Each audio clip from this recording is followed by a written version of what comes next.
अस्सलाम वालेकुम।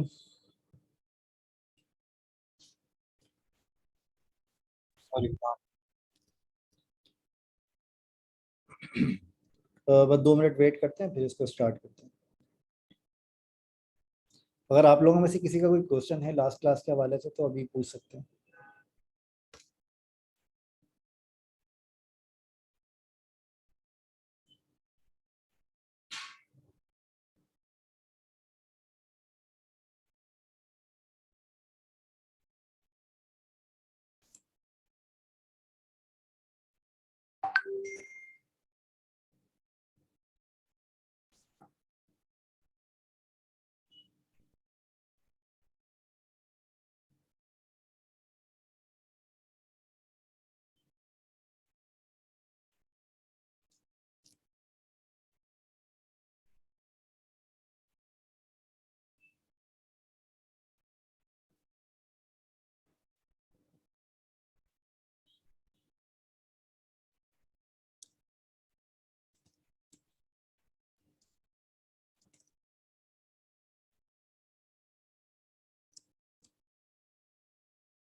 सॉरी।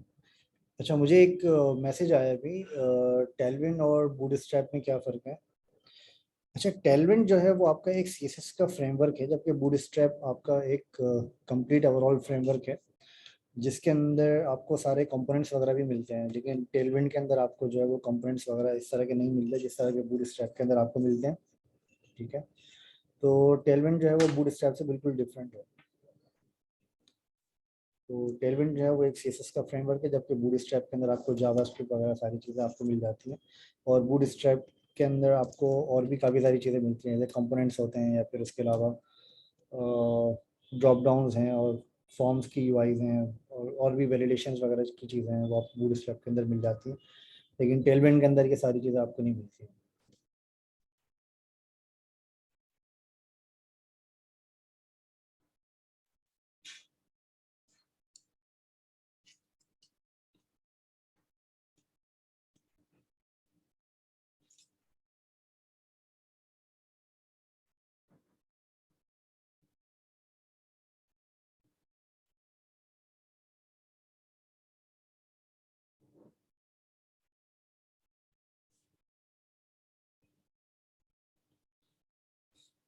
अच्छा, जावास्क्रिप्ट हम किस लेवल तक सीखेंगे? जावास्क्रिप्ट को हम देखेंगे जिसके अंदर हम जावास्क्रिप्ट को ही नहीं, बल्कि उसके साथ साथ हम रिएक्ट जेएस को भी देखेंगे कि जावास्क्रिप्ट के साथ रिएक्ट जेएस को आप कैसे यूज़ करते हैं। और उसके अलावा जो इसके कॉम्प्लेक्स फिल्टर्स वगैरह जो होते हैं जावास्क्रिप्ट के, वो भी हम देखेंगे कि वो हम किस तरह से उसको यूज़ करते हैं। और इसके अलावा जावास्क्रिप्ट के अंदर हम और भी काफ़ी सारी चीज़ें देखेंगे, जैसे रिएक्ट जेएस में कंपोनेंट्स वगैरह कैसे बनाते हैं, और राउटिंग कैसे होती है, अरेज कैसे मैनेज करते हैं, और अरेज को मैनिपुलेट कैसे करते हैं, फॉर्म्स वगैरह की वैलिडेशन कैसे करते हैं। तो ये सारी चीज़ें हम जावास्क्रिप्ट के अंदर देखेंगे।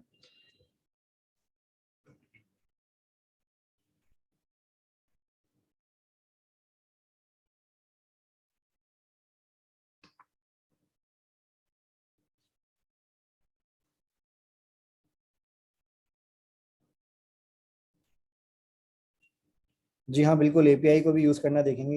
एपीआई को इंटीग्रेट कैसे करते हैं। अच्छा, एपीआई को बनाना नहीं सीखेंगे, एपीआई को इंटीग्रेट कैसे करते हैं वो हम देखेंगे। जो ऑलरेडी बनी बनाई एपीआई हैं उनको कैसे इंटीग्रेट करते हैं। तो इसके अंदर हम या ये करेंगे कि जो हमारी जो मेरे पास जो एग्जिस्टिंग मेरे जो प्रोजेक्ट्स हैं, या कोई एक सैम्पल प्रोजेक्ट्स मैं आपसे बनवा लूँगा, या एक सैम्पल प्रोजेक्ट आपको बना के दूंगा, जिसके अंदर आप जो है वो उसकी एपीआई का आप यूज़ करके उसको आप इंटीग्रेट कर रहे होंगे।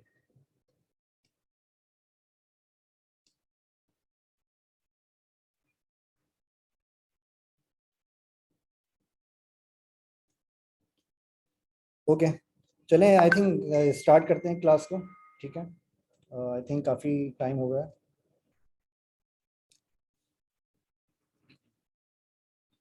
मेरी स्क्रीन उम्मीद है आप लोगों को शेयर हो रही होगी अब।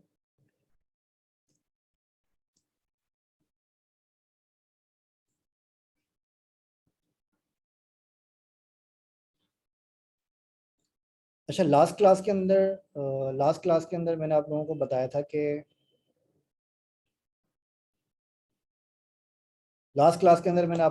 था कि ये डॉक टाइप, एचटीएमएल और हेड क्या होते हैं, और इसके अलावा टैग्स वगैरह को हम किस तरह से ओपन करते हैं, किस तरह से हम क्लोज करते हैं। और उसके अलावा हम जो है हमने लास्ट क्लास में ये भी देखा था कि हेडिंग्स कैसे बनाते हैं और पैराग्राफ्स वगैरह कैसे बनाते हैं, ठीक है। अच्छा, इस क्लास के अंदर हम देखेंगे कि हम इस क्लास के अंदर हम मजीद कुछ टैग्स के बारे में देखेंगे।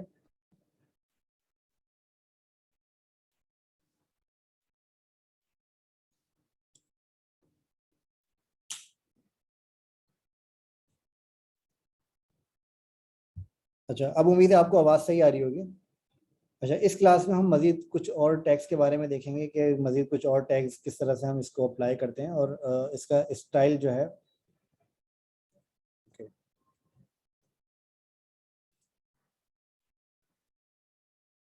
ठीक है, अब ठीक है। इसमें मैंने जूम भी कर दिया थोड़ा, और इसके अलावा मैंने जो है वो आवाज़ भी आई थिंक थोड़ा ये बेटर हो गई होगी।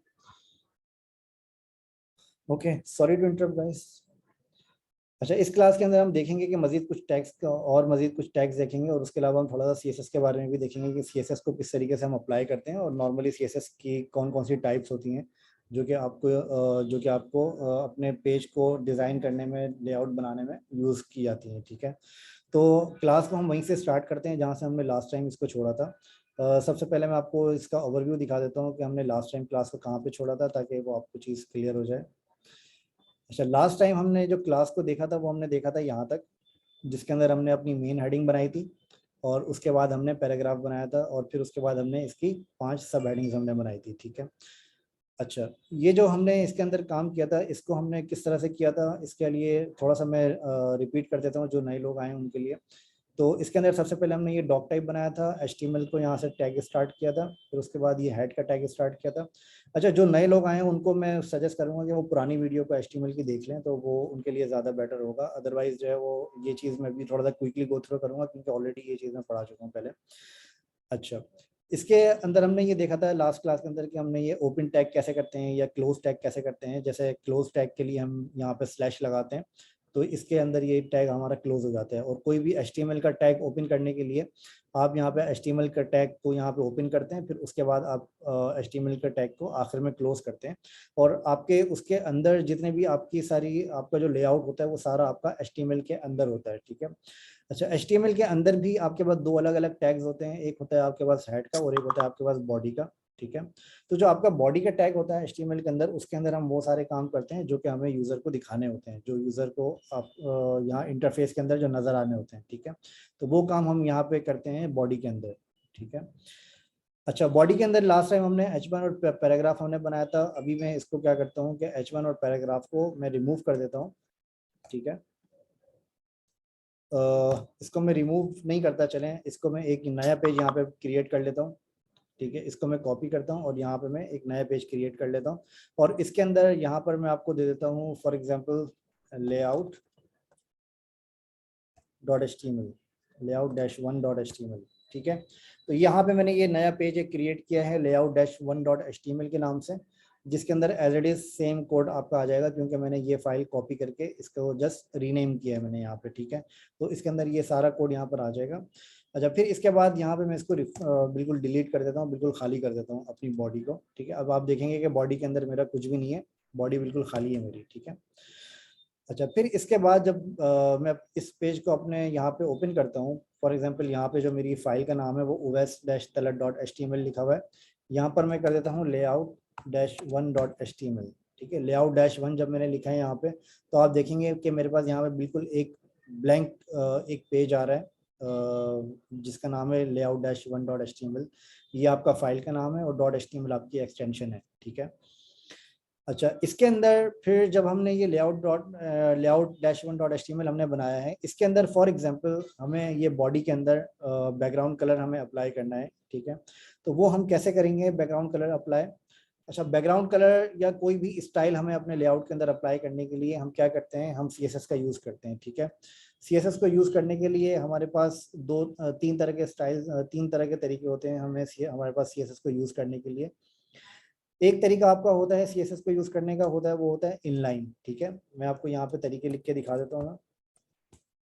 एक तरीका होता है आपके पास इनलाइन, ठीक है, एक तरीका होता है इस इन स्टाइल टैग, ठीक है, और एक तरीका होता है एक्सटर्नल फाइल। ठीक है, ये हमारे पास तीन तरीके होते हैं किसी भी लेआउट के अंदर CSS को अप्लाई करने के लिए। ठीक है, अच्छा इनलाइन क्या होता है? इनलाइन तरीका ये होता है कि जो भी आप यहाँ पे ये टैग लिखते हैं, इसको हम टैग कहते हैं। ठीक है, जो भी आप यहाँ पे टैग हम लिखते हैं, तो टैग का जो ओपनिंग पार्ट होता है, क्लोजिंग वाला पार्ट नहीं, जो ओपनिंग पार्ट होता है टैग का, इसके अंदर हम यहाँ पे एक एट्रीब्यूट डिफाइन करते हैं। ठीक है, अच्छा ये बात आप लोग यहाँ पे जहन में रखिएगा कि जो भी टैग आपके पास होता है, उस टैग के अंदर कोई भी एट्रीब्यूट आप यहाँ पे डिफाइन कर सकते हैं। ठीक है, तो इसके अंदर आप एक या एक से ज़्यादा एट्रीब्यूट भी यहाँ पर आपके हो सकते हैं, ज़रूरी नहीं है कि आपका एक ही एट्रीब्यूट हो। ठीक है, फॉर एग्जाम्पल हमारे पास एक एट्रीब्यूट होता है HTML के अंदर, वो होता है हमारे पास स्टाइल के नाम से। ठीक है, अच्छा एक चीज़ और ध्यान में रखिएगा कि हर एट्रीब्यूट की कोई ना कोई वैल्यू होती है और कोई ना कोई उसका लेबल होता है। ठीक है, ये स्टाइल जो है ये आपका लेबल है एट्रीब्यूट का, ये एट्रीब्यूट का नाम कह लें या आप इसको एट्रीब्यूट का लेबल कह लें। ठीक है, ये आपके पास एट्रीब्यूट्स के लेबल होते हैं, एट्रीब्यूट का नाम होता है। अच्छा फिर इसके बाद इस एट्रीब्यूट की आपको वैल्यू डिफाइन करनी होती है। जैसे मैंने आपको अभी बताया कि हर एट्रीब्यूट की कोई ना कोई वैल्यू होती है और वो आपको यहाँ पर डिफाइन करनी होती है। ठीक है, अच्छा कोई भी एट्रीब्यूट की वैल्यू डिफाइन करने के लिए आपको क्या करना होता है, आपको सबसे पहले एक इज इक्वल टू का साइन लगाना होता है और आपको यहाँ पे एक इस तरह के कोट्स ओपन करने होते हैं और कोट क्लोज करना होता है। तो इसका ये मतलब होता है कि आप इस एट्रीब्यूट की वैल्यू आप यहाँ पे डिफाइन कर रहे हैं। ठीक है, अच्छा इसके अंदर वैल्यू क्या होती है? इसके अंदर वैल्यू आपकी होती है जो भी आपकी CSS की प्रॉपर्टीज हैं, वो आप स्टाइल के एट्रीब्यूट के अंदर यहाँ पे डिफाइन कर सकते हैं। ठीक है, यह मैं आपको अभी इनलाइन के बारे में बता रहा हूँ, इनलाइन CSS किस तरह से लिखते हैं।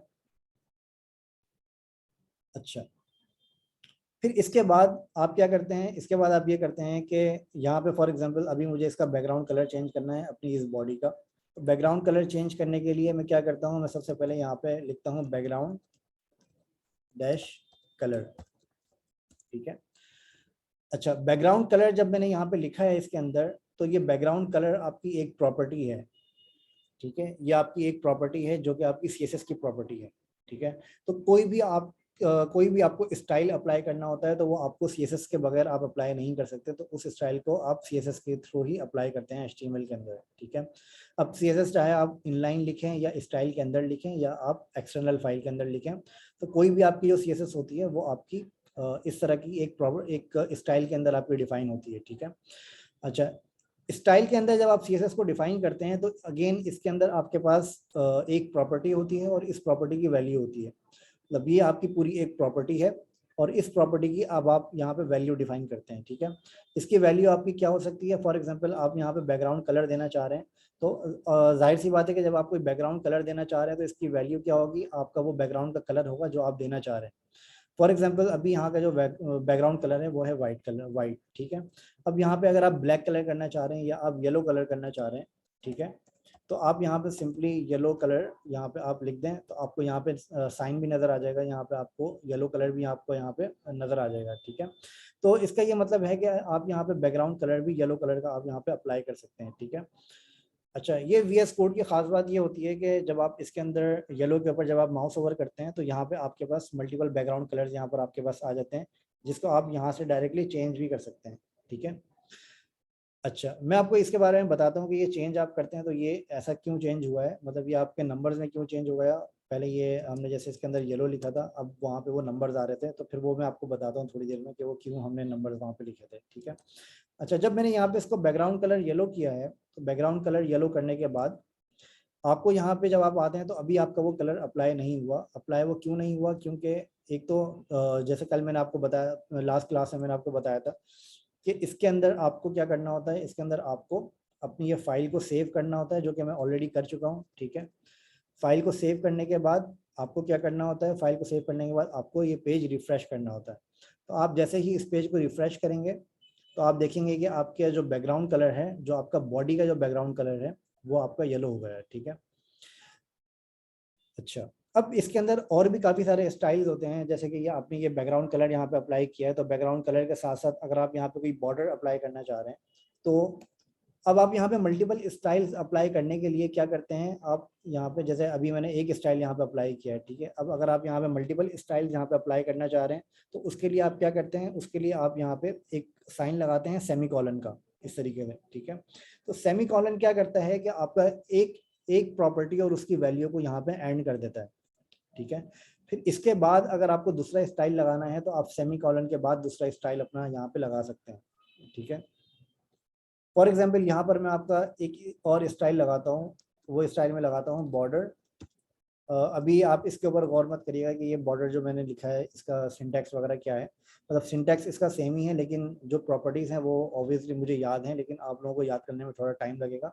आप उसकी प्रैक्टिस जितनी ज़्यादा करेंगे उतनी जल्दी आपको ये चीज़ क्लियर होगी, ठीक है। अच्छा, फॉर एग्जाम्पल मैं यहाँ पे लिखता हूँ बॉर्डर, बॉर्डर के अंदर मैं लिखता हूँ सॉलिड 10 पिक्सल रेड, ठीक है। तो आप यहाँ पर वापस आते हैं, आप अपने पेज को रिफ्रेश करते हैं, तो आपको यहाँ पे नजर आएगा जो आपका बॉडी का जो बैकग्राउंड कलर है वो आपका यहाँ पे solid background colour, border colour आपको यहाँ पे नजर आ रहा है, बॉर्डर बॉर्डर, ठीक है। अच्छा, अब आप यहाँ पे ये एक चीज़ ये नोटिस करें कि ये जो बैकग्राउंड बॉर्डर कलर, ये जो बॉर्डर है आपका, ये बॉर्डर आपका सही नहीं आ रहा है, ठीक है। ये बॉर्डर आपका सही क्यों नहीं आ रहा है, क्योंकि हमने बॉडी के अंदर हमने कुछ लिखा ही नहीं है, अभी बॉडी हमारी खाली है, तो इसने टॉप और बॉटम के बॉडी के बैकग्राउंड कलर को इसने मिक्स कर दिया है, ठीक है। फॉर एग्जाम्पल अगर मैं यहाँ पे बॉडी के अंदर कुछ भी लिखता हूँ, अगर मैं यहाँ पे लिखता हूँ for example my name is Uwais Talat, okay, तो ये बॉडी के अंदर मैंने यहाँ पे अपना ये नाम लिखा, नाम लिख के मैं यहाँ पे इसको रिफ्रेश करता हूँ, तो आप यहाँ पे देखेंगे कि बॉडी के अंदर मेरे पास मेरा नाम आ गया है यहाँ पे लिखा हुआ। अच्छा, और उसके सराउंडिंग में अगर आप देखेंगे तो यहाँ पे आपको उसका बॉर्डर नजर आ जाता है, ठीक है। बॉर्डर यहाँ पे कितना आ रहा है आपके पास, बॉर्डर यहाँ पे आ रहा है आपके पास 10px। 10px का मतलब है कि ये बॉर्डर का जो साइज है आपका, ये बॉर्डर की जो थिकनेस है, ये आपकी कितनी होनी चाहिए, ये आपकी होनी चाहिए 10 पिक्सल।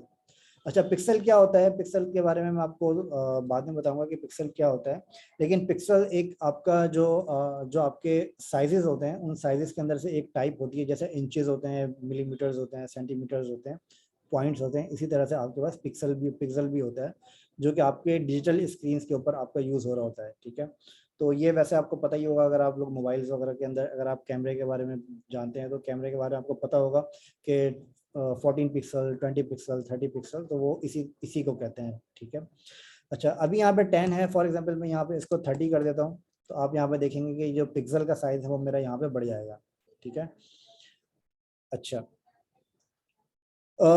अगेन मैं आपको दोबारा बताता हूँ कि ये मैंने एक प्रॉपर्टी लिखी, और इस प्रॉपर्टी के बाद ये मैंने इसकी वैल्यू डिफाइन करी, ठीक है। इस प्रॉपर्टी की वैल्यू यहाँ पे डिफाइन करी।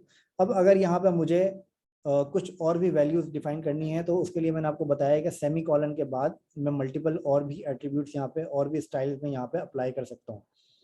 अच्छा, फॉर एग्जाम्पल यहाँ पर मैं एक और स्टाइल अप्लाई करता हूँ, उस स्टाइल का नाम है font dash size 30px। 30px again pixel को कहते हैं, ठीक है। इसको मैं यहाँ पे रिफ्रेश करता हूँ, तो आप देखेंगे कि मेरा ये जो फॉन्ट का साइज़ है, जो मेरा टेक्स्ट का साइज़ है, वो भी मेरा यहाँ से बढ़ गया।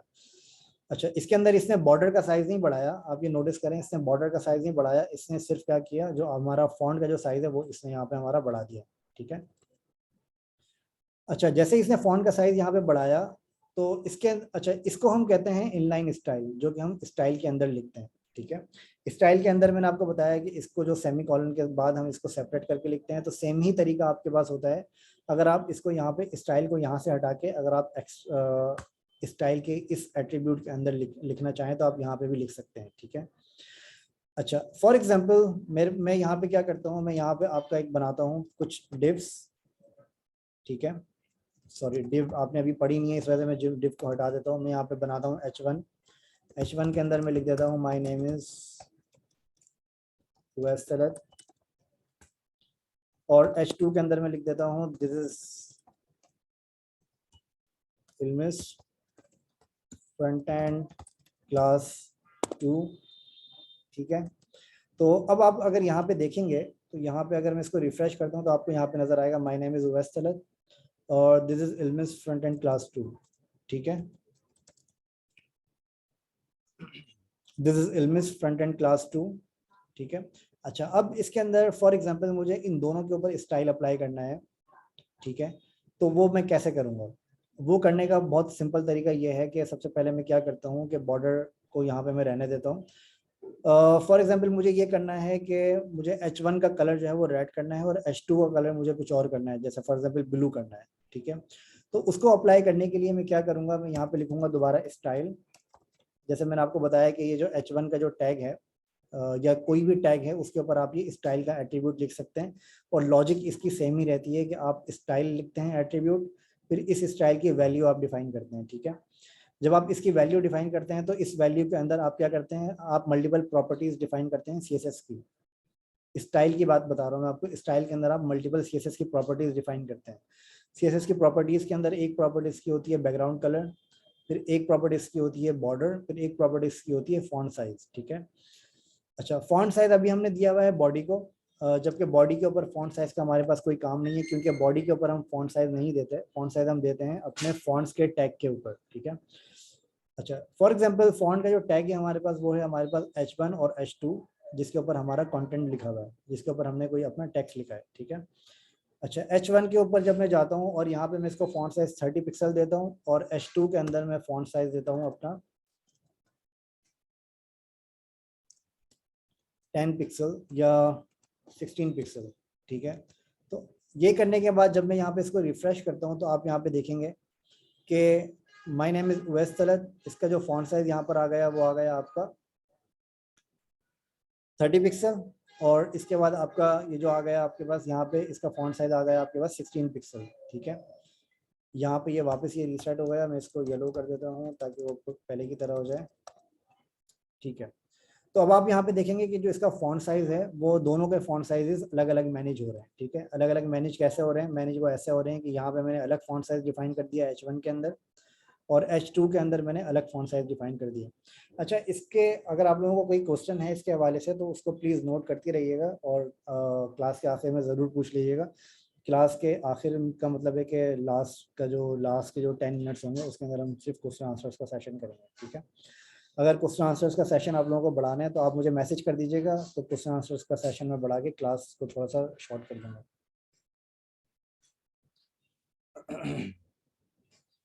अच्छा, मुझसे कोई ये पूछ रहे हैं कि HTML का लेटेस्ट वर्जन यूज़ हो रहा है ना सर? तो जी हाँ, HTML का लेटेस्ट वर्जन है HTML5, ठीक है। HTML5 का लेटेस्ट वर्जन पहचानने का मतलब का तरीका ये है कि यहाँ पे डॉक टाइप का जो तरीका है वो डॉक टाइप HTML को इस तरह से लिखा जाता है HTML5 के अंदर, ठीक है। तो HTML5 इसका लेटेस्ट वर्जन है, तो जो भी चीज़ें आप यहाँ पे सीखेंगे वो लेटेस्ट वर्जन की ही सीखेंगे, ठीक है। अच्छा, एनीवेज, तो इसके अंदर आप H1 और H2 आप अलग अलग यहाँ पे डिफाइन कर सकते हैं, ठीक है। अब इसके अंदर फॉर एग्जांपल आपको अगर कलर्स डिफाइन करने हैं तो कलर्स भी आप यहाँ पे अलग अलग डिफाइन कर सकते हैं, जैसे कि मैंने आपको बताया था कि इसका कलर आपको फॉर एग्जांपल रेड करना है, और इसका कलर आपको, जी मैं बता रहा हूँ, थोड़ा सा सब्र तहम्मुल रखें, फ़ॉन्ट का राइटिंग स्टाइल भी मैं बताता हूँ, ठीक है। अच्छा, बेहतर है कि आप क्वेश्चंस यहाँ पे सबमिट करने से बेहतर है कि आप लोग क्लास के ऊपर फोकस रखें और क्वेश्चंस आप अपने पास नोट पैड पर लिखते रहें, तो फिर मैं उसको आखिर में कवर कर लेता हूँ, ठीक है। या तो मैं अभी क्वेश्चंस अभी देख नहीं रहा, आपके आखिर में देखूंगा, ठीक है। एनीवेज, अच्छा, तो कलर इसका आपका यहाँ पर कलर आ गया रेड, और यहाँ पर आपका कलर आ गया ब्लू फॉर एग्जांपल, ठीक है। और अब मैं यहाँ पर आके आपको देखता हूँ तो आपको यहाँ पे इसका कलर रेड नज़र आ जाएगा और यहाँ पे आपको इसका कलर ब्लू नज़र आ जाएगा, ठीक है। अच्छा, अब इसके बाद जो आपने मुझसे सेकंड क्वेश्चन किया था, सेकंड क्वेश्चन आपने मुझसे ये किया था कि इसका स्टाइल कैसे डिफाइन करते हैं।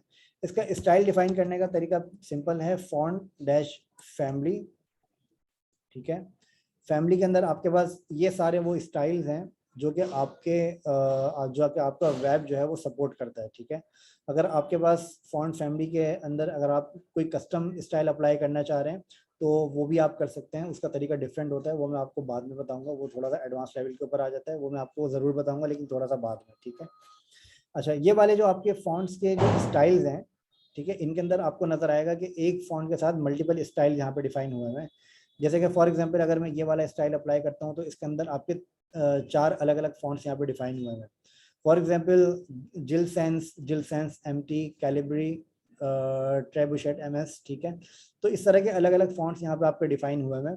तो इसका मतलब ये होता है कि फॉर एग्जांपल अगर कोई यूज़र आपके पीसी के ऊपर, अपने पीसी के ऊपर आपकी वेबसाइट को देख रहा है और उसके अंदर फॉर एग्जांपल ये वाला फॉन्ट सपोर्टेड नहीं है, तो ऑटोमेटिकली वो सेकंड वाले फॉन्ट को पिक कर लेता है, ठीक है। अगर इन दोनों में से कोई सपोर्टेड नहीं है तो ऑटोमेटिकली वो थर्ड वाले फॉन्ट को पिक कर लेता है। तो इस तरीके से आपके पास ये फॉन्ट जो है वो यहाँ पे मल्टीपल फॉन्ट डिवाइड करने का ये फायदा आपको होता है, ठीक है। अच्छा, इसके अंदर मैं फॉर एग्जांपल यहाँ पे एक फॉन्ट में यहाँ पे चूज कर लेता हूँ एरियल, ठीक है। अच्छा, अब अगर आप यहाँ पे देखेंगे तो आपको यहाँ पे जो अभी फॉन्ट स्टाइल यहाँ पे नज़र आ रहा है, मैं इसको रिफ्रेश करूँगा तो आपको यहाँ पे फॉन्ट स्टाइल यहाँ पे चेंज होकर नज़र आ जाएगा, ठीक है। तो ये जो फॉन्ट फैमिली आपकी, वो आप यहाँ पे चेंज कर सकते हैं अपने यहाँ पे फॉन्ट की फैमिली का नाम बताकर, ठीक है। तो ये फॉन्ट की फैमिली का नाम आप बताएंगे तो आपका ये फॉन्ट का स्टाइल यहाँ पे चेंज हो जाएगा। अच्छा, अब इसके अंदर मैं सेकंड स्टेप की तरफ चलता हूँ। सेकंड स्टेप हमारा ये है कि ये मैंने आपको बता दिया इनलाइन स्टाइल, ठीक है। इनलाइन स्टाइल कैसे अप्लाई करते हैं। सेकंड स्टेप मैं आपको बताता हूँ कि स्टाइल के अंदर हम इसको किस तरह से अप्लाई कर सकते हैं।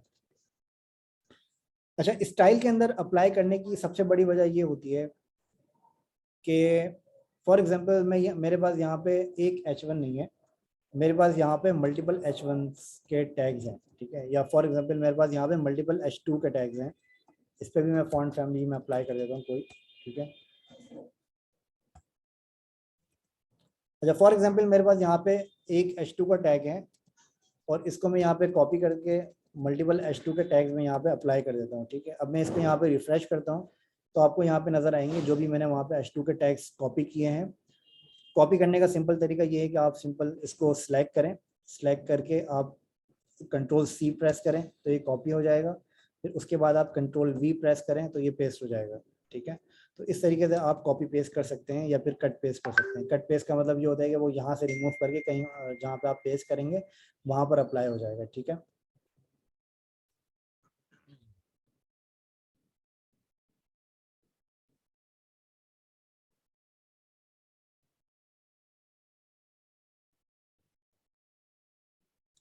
ओके, मेरे पास असल में किसी का मैसेज आया कि वो कनेक्ट नहीं कर पा रहे हैं जूम से। एनीवेज बाद में देखेंगे उसको।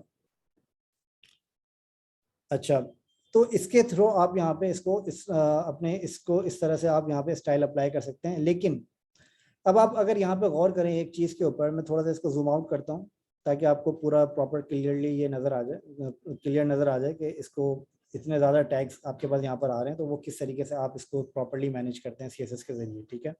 अच्छा, अब आप यहाँ पे अगर नोटिस करें तो ये आपके पास एक H2 का टैग है, ठीक है। इस H2 के टैग के ऊपर आपने स्टाइल अप्लाई किया हुआ है, फॉर एग्जांपल ब्लू कलर, और इसकी फॉन्ट फैमिली आपने अप्लाई करी हुई है और इसका फॉन्ट साइज आपने अप्लाई किया हुआ है, ठीक है। अच्छा, इसका ड्रॉबैक क्या है। इसका ड्रॉबैक ये है कि फॉर एग्जांपल आपको ये फॉन्ट फैमिली, फॉन्ट साइज या इसमें से कोई चीज़ आपको चेंज करनी पड़ती है तो वो चेंज कर आप कैसे करेंगे। वो चेंज करने के लिए आपको क्या है कि हर H2 के ऊपर आप लोग को वो अप्लाई करना पड़ेगा, ठीक है। तो इसका सबसे आसान तरीका ये होता है कि आप इसको इस तरह से स्टाइल अप्लाई करने के बजाय, इस तरीके से आप स्टाइल अप्लाई करने के बजाय आप क्या करें, आप इसको ये करें कि आप इसको यहाँ से रिमूव करके आप इसको स्टाइल के अंदर आप यहाँ पे डिफाइन करें। ये वाला जो स्टाइल है आपका, इसके अंदर आप इसको डिफाइन करें। अच्छा, इसके अंदर आप कैसे डिफाइन करेंगे। इसके अंदर डिफाइन कर, फॉर एग्जांपल अगर मैं इसको सिंपली यहाँ पे ये उठा के यहाँ पे रख देता हूँ, फॉर एग्जांपल मैं इसको यहाँ पे इस तरह से उठा के रख देता हूँ, तो अभी मुझे ये चीज़ क्लियर नहीं होगी कि ये वाला जो स्टाइल है ये मुझे कौन से टैग के ऊपर अप्लाई करना है। फॉर एग्जांपल ये मुझे H2 के ऊपर अप्लाई करना है या H1 के ऊपर अप्लाई करना है या फिर मुझे किसी और टैग के ऊपर अप्लाई करना है। फॉर एग्जांपल मुझे ये पैराग्राफ पे अप्लाई करना है, ठीक है। तो यहाँ पे मैं लिख भी देता हूँ, दिस इज माय पैराग्राफ,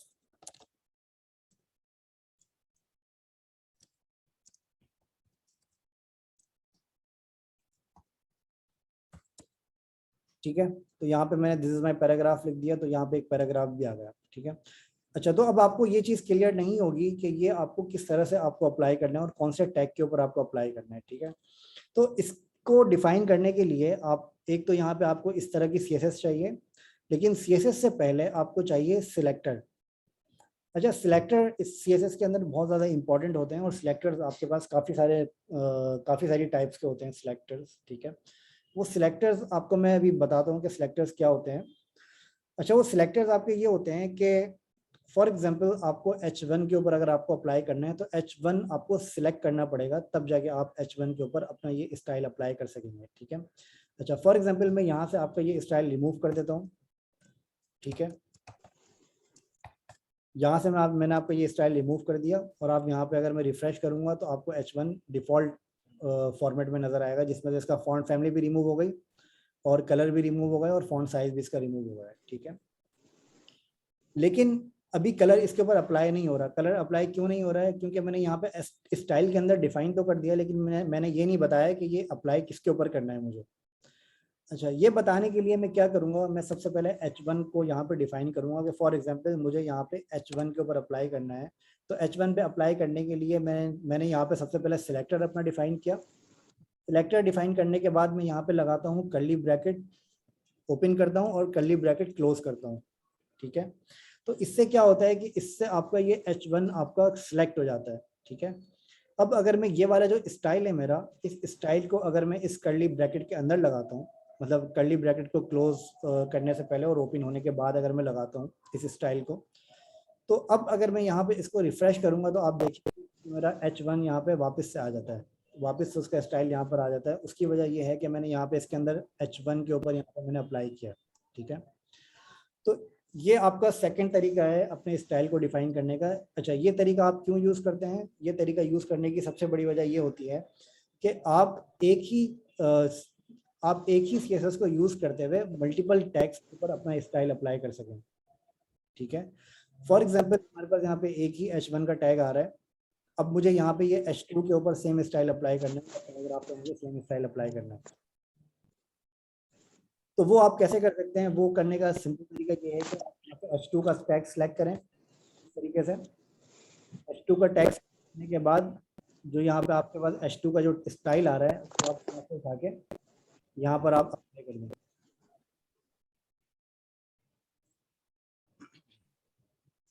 अच्छा, किसी का मेरे ख्याल में माइक ऑन है तो आवाज़ आ रही है थोड़ी सी, तो अपने आप को म्यूट करेंगे प्लीज़।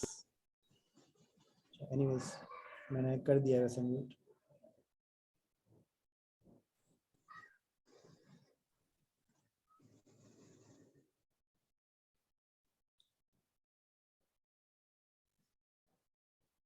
ओके।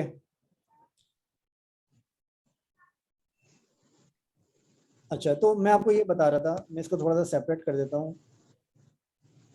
अच्छा, स्टाइल के अंदर हमने H1 का स्टाइल अप्लाई कर दिया, बाद हमने H2 का स्टाइल अप्लाई कर दिया, ठीक है। लेकिन अब अगर यहाँ से मैं H2 के सारे स्टाइल में रिमूव कर दूंगा तो तब भी मेरा वो स्टाइल अप्लाई हो रहा होगा।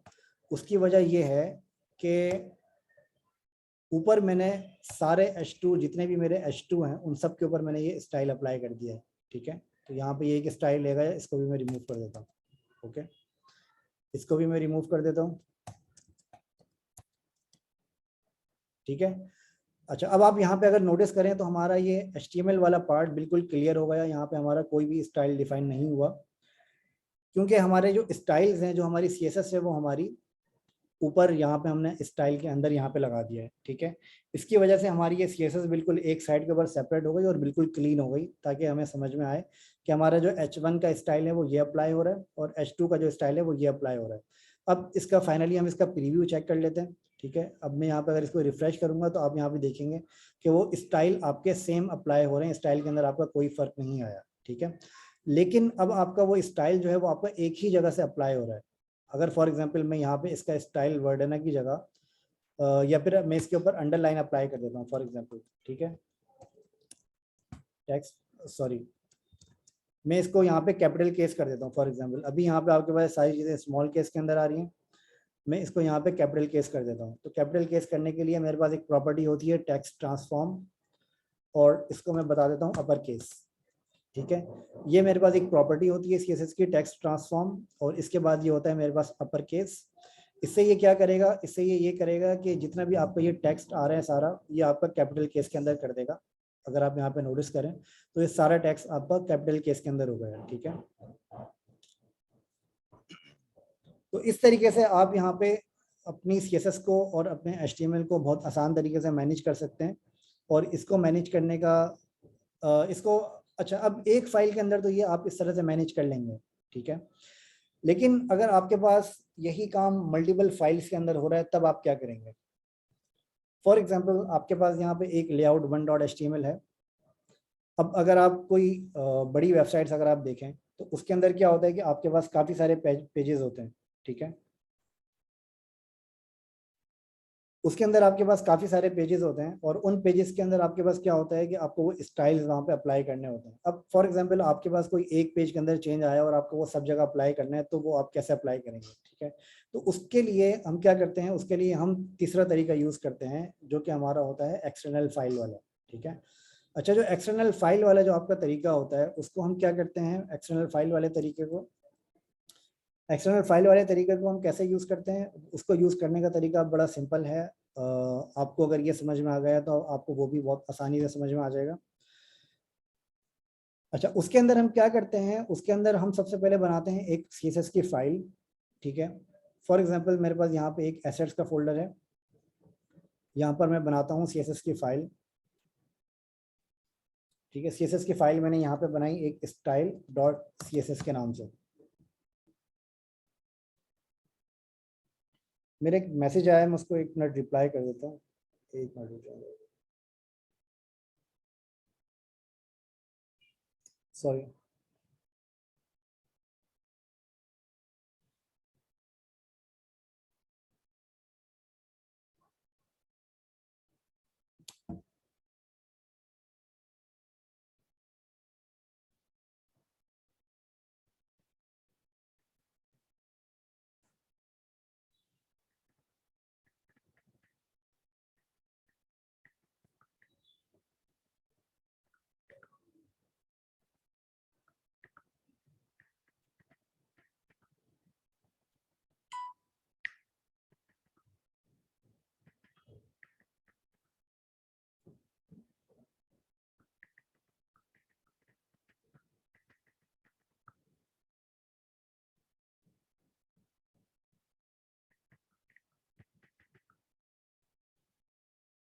Okay, sorry for interruption. अच्छा, एक्सटर्नल CSS की फाइल को हमने यहाँ पे बनाया। इसको हमने बनाया है अपनी एक लोकेशन के अंदर, ये लोकेशन है हमारे पास CSS की, ठीक है। अच्छा, ये जो CSS की फाइल है हमारी, ये हमारी पड़ी है, ये हमने कहाँ पे रखी है, ये हमने रखी है layout-1.html के साथ ही जो हमारा एसेट्स का फोल्डर है। एसेट्स के फोल्डर के बाद हमारे पास CSS का फोल्डर है, फिर इसके अंदर हमने रखी है style.css, ठीक है। तो इसके अंदर मैंने ये फाइल रखी है और इसके अंदर मैं एक स्टाइल भी अप्लाई कर देता हूँ, फॉर एग्जांपल H1, या मैं सेम स्टाइल को यहाँ पे लेकर आ जाता हूँ, ठीक है। मैं ये वाले स्टाइल को उठा के पूरा कट कर देता हूँ और कट करने के बाद मैं इसको यहाँ पे लेकर आ जाता हूँ, ठीक है। अच्छा, वहाँ पे ले जाने के बाद मैं यहाँ से स्टाइल को यहाँ से रिमूव करके यहाँ पर मैं अपना पाथ दे देता हूँ अपनी फाइल का पाथ मेरे पास क्या है, एसेट्स CSS के अंदर style.css, ठीक है। ये पाथ मैंने दिया।